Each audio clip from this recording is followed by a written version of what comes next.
Bonjour et bienvenue dans cette nouvelle vidéo de la Cagouille Céleste pour la deuxième phase de la deuxième lune d'été d'aujourd'hui, lundi 27 juillet à 14h32, c'était l'heure du premier quartier, jusqu'au 3 août 17h58, ce sera la pleine lune. Donc c'est vraiment le milieu de l'été.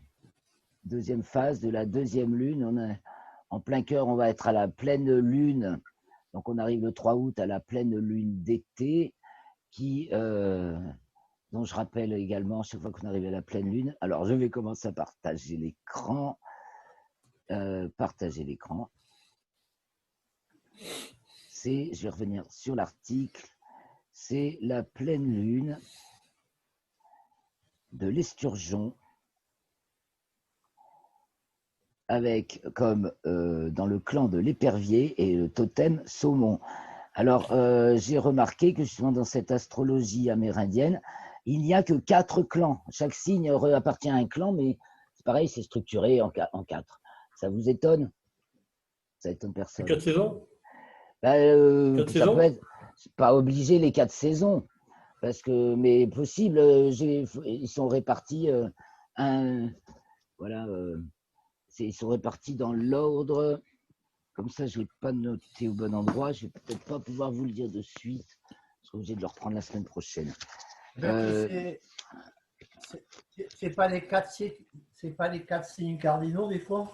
Il y a 4 clans. Voilà, après, on va creuser. Voilà, 4 éléments, clans. Michel. Comme il y a comme 4 éléments, voilà. 4 clans, comme 4 éléments, comme 4 saisons, parce que tout est quadrillé, partitionné sur cette terre. Donc c'est pour ça. Yes. Hein, voilà. Donc c'était le petit truc moi j'aime bien chercher ça. Mais bon, c'est vrai que l'Esturgeon, c'est pas trop de chez nous. On aurait un truc plus. Il y a des trucs plus de chez nous, bien sûr. C'est plutôt Amérique du Nord, quoi. Donc voilà. Tu sais,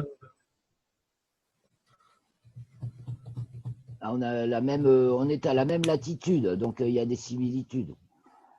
Et après, il y a des trucs. Et en plus, là, quand on dit amérindien, ça vient quand même surtout des fermiers européens et principalement irlandais, les colons irlandais aux États-Unis, hein, il y a eu un amalgame de l'astrologie amérindienne vraiment, hein, et de celle de ces colons anglo-saxons, irlandais, etc.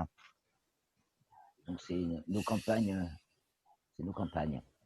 Alors, cette semaine, pour la deuxième semaine en général, je vais essayer d'axer un peu plus sur la mécanique céleste, mais on va quand même commencer par faire un petit tour, bien sûr, de ce qu'il y a à voir, qui nous entraînera d'ailleurs sur la mécanique céleste. Et donc, c'est assez calme pour la Lune. Donc, le premier quartier aujourd'hui à 14h32. On va retrouver la Lune. Alors donc, la Lune, c'est le premier quartier. Donc aujourd'hui, elle culmine au coucher du soleil. Et on va la voir tout le long de la première partie de nuit. Elle se couche au minuit, à peu près. Ça, c'est le premier quartier. Et puis ensuite, chaque jour, elle va se lever dans l'après-midi, mais un peu plus tard chaque jour. Donc on la verra dans l'après-midi. Bien sûr qu'on la voit dans l'après-midi et le soir, c'est qu'elle est croissante. Et on arrivera à la pleine lune. Elle se lève quand le soleil se couche, culmine au milieu de la nuit et se couche quand le soleil se lève. Voilà, c'est cette semaine. Donc c'est une semaine pleine de lune pour l'observation du ciel. Si on veut voir du ciel profond, il faut attendre la deuxième moitié. Tu as vu la lune hier? Hier, ah oui, j'ai bien vu la lune à... Ouais, il était 7h30. Du soir, oui, dans l'après-midi, ouais. Ouais, le soleil était à l'ouest à peu près et la lune était tout à fait au sud, en haut. Voilà, tu voyais le dé de la lune éclairé. Ouais. Alors du et coup, donc, j'ai pu voir la hauteur du soleil de la lune. Yes. Voilà. Et il arrive un moment où on les trouve à la même hauteur. Ça fait partie des petites choses qu'on peut remarquer. Mais la Lune était encore en train de monter et le Soleil de descendre. Donc, arrive un moment où ils passent à la même hauteur. Non, mais la Lune était plus haute que le Soleil, mais il était pas loin du coucher. Oui. Bon, voilà. Nickel. Ouais. Tiens, je fais une faute. Alors, n'hésitez pas. Si vous voyez des trucs qui clochent dans le texte ou des erreurs, des fois il y a des erreurs, mais elles sont tellement grosses. Ouais. Mais envoyez-moi un mot, hein, d'une manière ou d'une autre. Ou faites-le, dites-le dans la vidéo. Bon, là, je vois que Là, moi, je n'ai pas eu le temps de le une lire. Hein. erreur c'est juste, j'y manque un tiret pour que le lien soit actif. Que ça ne fasse pas ce cacafouillat, là. Mais je le corrigerai. Et donc, on va suivre la Lune. Donc, jeudi 30 juillet, la Lune est conjointe à Antares. Voilà, donc là, elle était conjointe à Spica cette nuit, l'étoile de la Vierge, qui est ici. Tiens, je vous la montre. Là, Ah, Spica. elle était conjointe à Pika cette nuit? Oui, tu l'as vu. Oui. Voilà. Ah, alors j'ai vu Spica alors. Bah oui, t'as vu Spica. J'ai regardé du côté de là où je suis, là, sur le bassin d'Arcachon. J'ai vu une étoile sous la lune, juste sous la lune. Eh bien, c'était elle. Alors, on l'a dans le truc de la semaine dernière. C'était elle. Ouais. D'accord. Ah, on Elle l'a était peut-être la même. verticale de la lune un peu en dessous. Ah, d'accord. Exactement. Je l'avais montré la semaine dernière, mais là, je sais qu'il est il est dans le truc de la semaine dernière. On peut le regarder, mais Ah, bon, on d'accord. va passer. Ouais, c'est dans l'effet d'eau la semaine dernière. Et voilà. Donc, elle avance de 12 à 15 degrés par jour. Donc, ce soir, elle est là. Demain soir, elle est là. Le 30, elle se retrouve donc conjointe à Antares. Ça, c'est vers 23 heures. Donc, la Lune, qui sera gibbeuse croissante, se trouve au-dessus de l'étoile Antares, qui, je le rappelle, ne s'élève pas bien haut dans le ciel, mais fait quand même partie des 5 étoiles qui s'allument en premier dans le ciel d'été. Alors, on la voit, de toute façon, elle est facile, bien qu'elle ne soit pas haute. J'ai mis hauteur, ouais, 13 degrés. Elle culmine à Ouais. 15 degrés de hauteur, là. Donc, vous voyez, leur culmination est déjà passée. Alors, ça, c'est le 30. Après, 31, elle continue à se promener. Je sais qu'elle est conjointe à Nunki. Voilà, c'est ce jour-là, le 1er août. J'ai oublié de mettre le dessin. Et quand elle est conjointe à Nunki, on va la voir, l'étoile Nunki sur l'image d'après, elle est à sa déclinaison minimale. Donc, je vais montrer Nunki, puis après, on va voir à la fin de la semaine, ça cartonne. Donc, Nunki, c'est cette étoile-là, vous voyez. Donc là, à la même heure, il est 1h30.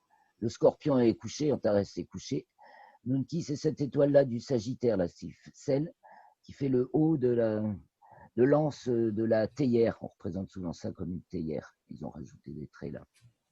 Et cette figure-là, on dit c'est une théière avec le pot, le chapeau, le bec verseur et l'anse. Et donc, cette étoile en haut de l'anse, c'est Nunki. Et donc, quand la Lune passe près de Nunki, c'est qu'elle est à sa déclinaison minimale.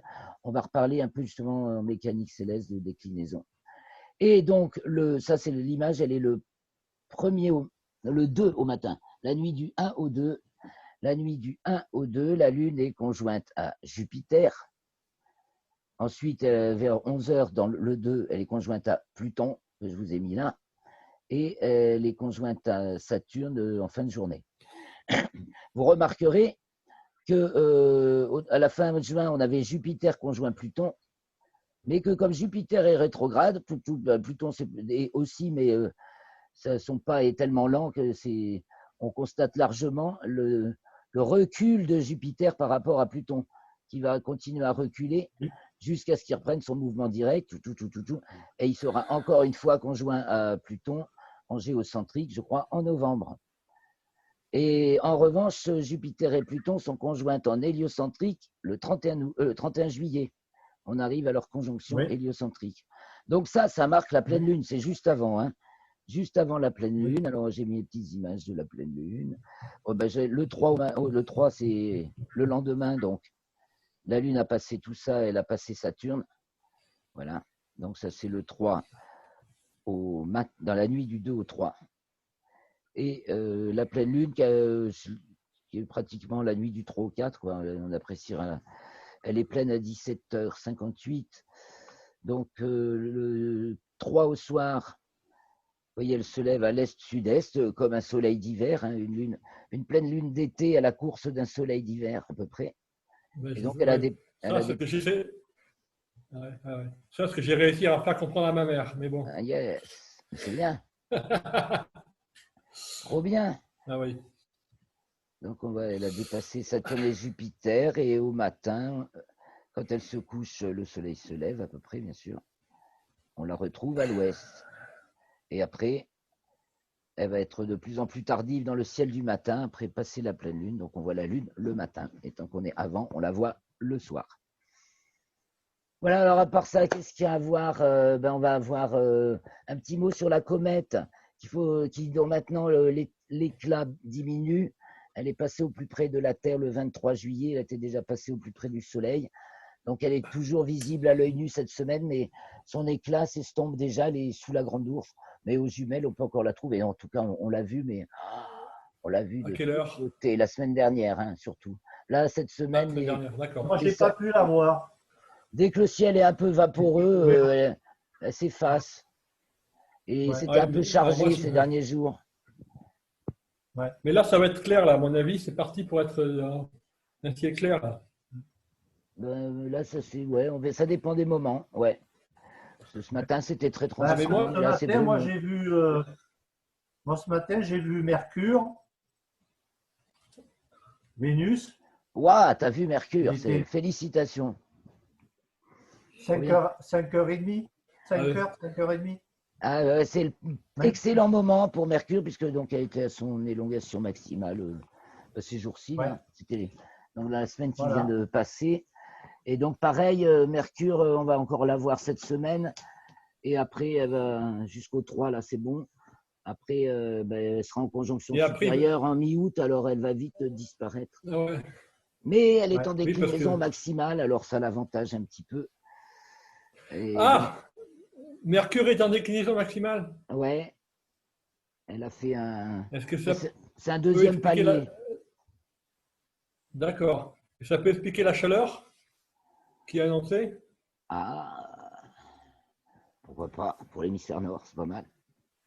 C'est possible. Ils annoncent de la chaleur pour combien? Parce que je ne suis pas les Ah, ben infos. dans la semaine, là. Ah ben, Un coup de chaleur demain.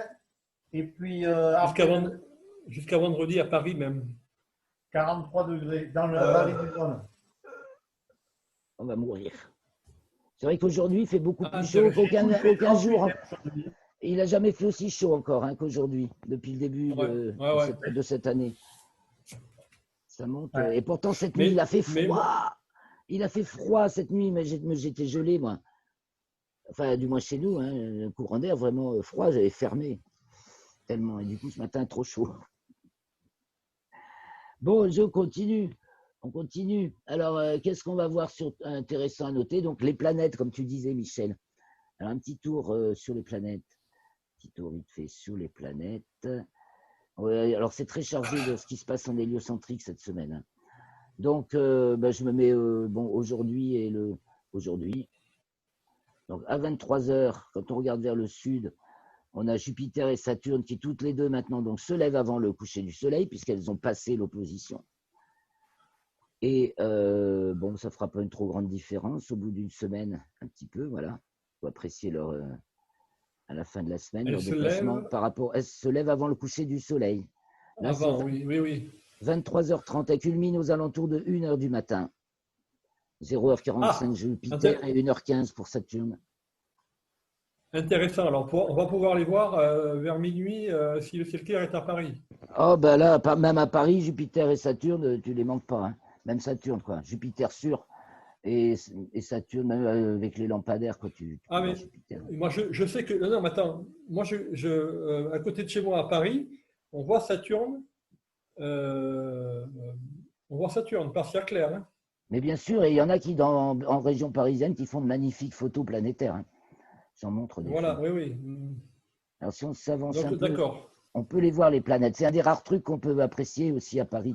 Tu vois, lui, je ne sais pas où c'est qu'il était. Bon, il n'est peut-être pas à Paris. Mais il a fait 2 photos là, de Jupiter et de Saturne. Ça déchire. Déjà plus de 10 minutes. Donc, je me Ah, oui. dépêche. Je me dépêche, on ne va pas aborder ce que j'avais prévu.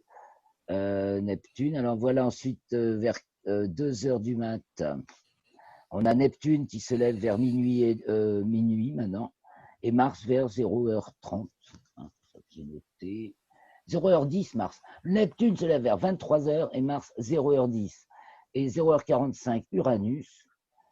Et en fin de nuit, tout à fait, bien sûr, Vénus. Ah, voilà Riri. Je dis bonjour Riri.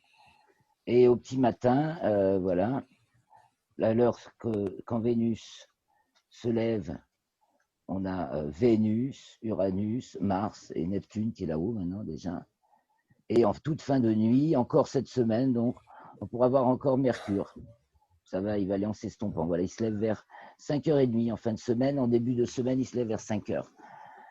Voilà pour le tour des planètes. Alors, je voulais parler un petit peu de déclinaison. Je voulais parler un petit peu d'héliocentrique. Je sens que ça va être juste. En fait, j'avais prévu un petit peu d'aller voir. Alors, pas du tout ça.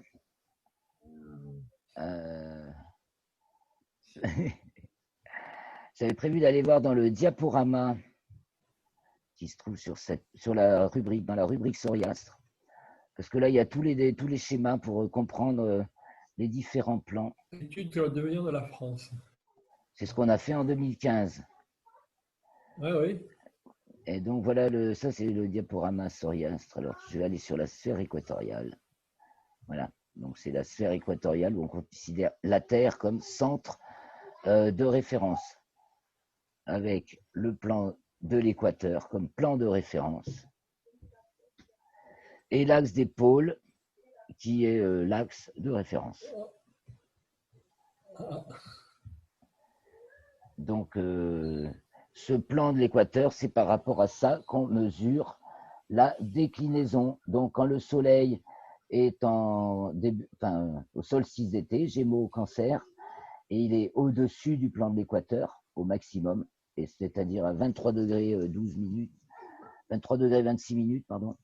Et quand il est au solstice d'hiver pour nous, l'hémisphère nord, il est en dessous du plan de l'équateur, donc Sagittaire, Capricorne. Ce qui arrive à Mercure, alors cette semaine, la Lune est sa déclinaison minimale, comme on l'a vu, elle est conjointe à Nunki, elle est dans la région du Sagittaire, Capricorne, effectivement. Et même si là, c'est les constellations, mais enfin, pour l'instant, elles sont que décalées d'un signe. Hein. Alors, région Sagittaire, Capricorne, c'est les zones d'hiver pour nous. Et région Gémeaux, Cancer, c'est les zones d'été.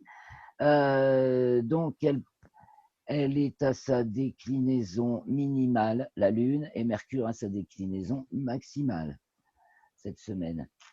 Je ne vais pas m'attarder, on reviendra plus tard parce que là, je crois que le temps on va être coupé, ce serait dommage, il reste 6 minutes. Et je voulais parler un petit peu de l'héliocentrique, parce qu'il se passe beaucoup de choses en hélio. Donc, je remonte sur les planètes en héliocentrique. Alors d'abord, alors le thème. Vous allez voir, c'est le moment où Mercure passe en latitude écliptique, hélio-écliptique. Et ben, le 27, il est là. Il est conjoint à Vénus, qui, elle, descend. Là, il monte. Et le 3, il est là. Et il a passé à toute vitesse en parallèle à tout le monde. Et il passe à son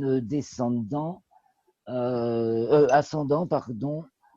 C'est quand est-ce qu'il passe à son ascendant? Le 1er août. Donc, ça fait effet boutonnière, là, où on reboutonne, où on déboutonne, je sais, où il nous fait remonter la température, c'est possible, hein, comme tu dis. Si c'est facteur de température, Mercure, effectivement, il passe. C'est très curieux, comme c'est irrégulier les temps de. C'est normal, sa course étant, son orbite étant elliptique, et à un moment où il va très vite et à un moment où il va beaucoup plus lentement. Ouais. Alors ça donne ces effets-là, tout d'un coup, et il passe à tout le monde, il monte l'échelle. Il monte l'échelle en une semaine, il met un peu plus de temps à la redescendre, mais il monte l'échelle en une semaine, Mercure. Et après, tranquille un moment. À part ça, que se passe-t-il en hélio? Donc je reviens sur l'hélio. Donc Mercure passe 2 signes. Hein, et il passe. Mercure est en carré à l'amas planétaire. Ouais, au départ, Bélier. Et Uranus, aussi. Et Uranus aussi, intéressant. Ouais, c'est quand même intéressant. Hein. Ah oui. À mon avis, donc il est conjoint à Uranus. Ben, il y a un discours d'un côté, hein, Mercure-Uranus, c'est vraiment les deux relais du discours dans le RET. Et les autres, c'est c'est le poids des irréductibles. Hein. Avec Saturne, Pluton et Jupiter en Capricorne. Donc, c'est là que Jupiter est conjoint à Pluton en plus. Alors, c'est là que, à mon avis, aussi beaucoup de déconvenus, de ratés, de trucs qui capotent et de nouvelles surprises ou découvertes. Regardez en plus le thème géocentrique comme il est rouge. Il est rouge. Il n'y a que Neptune qui offre une détente. Ah, il est hyper. Il est bien structuré, ça ne va pas se casser, hein. Mais c'est tendu. Hein. Le trompeur très solide. Neptune. Ouais. Ah, qui peut tromper, ouais. C'est une illusion de sécurité, mais il n'est pas que harmonique, carré à Vénus. Une illusion de bien-être, ou voilà, c'est comme c'est un peu l'histoire du masque, quoi. Une illusion de sécurité pour une maladie quand même plutôt illusoire. Tout ça, c'est une grosse illusion. Alors, on note, oui, aujourd'hui, on avait noté la semaine dernière l'opposition Lune-Uranus sur la ligne d'horizon, ce qui signe très bien une période de chaleur, avec un soleil culminant en Lion, et on est servi. Et Vénus en Gémeaux, tout ça dissonant, vas-y, il y a de l'excès. Ah ouais, là, c'est signé chaleur. Parce que quand même, c'est difficile d'en parler sur les héliocentriques. Par contre, on voit des choses comme ça, peut-être ça se réchauffe, un coup de réchauffement sur la planète entière. Je ne dis pas. Mais là, chez nous, c'est signé, hein, c'est chaud. Alors, que se passe-t-il donc encore en héliocentrique d'important? Donc, le carré Soleil, carré Uranus. En plus, on est au moment de la quadrature d'Uranus. Donc, le 28, le Soleil est carré à Uranus dans le plan équatorial. Le 30, la Terre est carrée à Uranus en héliocentrique. Et le carré Soleil-Uranus dans le plan écliptique a lieu le 2. Donc, la semaine est occupée par le carré d'Uranus au Soleil. Ça aussi, c'est signature méga chaud, quoi. Il y a de l'excès. Donc, effectivement, on va se taper c'est le moment de la canicule. Hein. Heureusement, on a un petit. Alors, Jupiter conjoint Pluton, ce qui pourrait faire un gros plouf, là, par contre.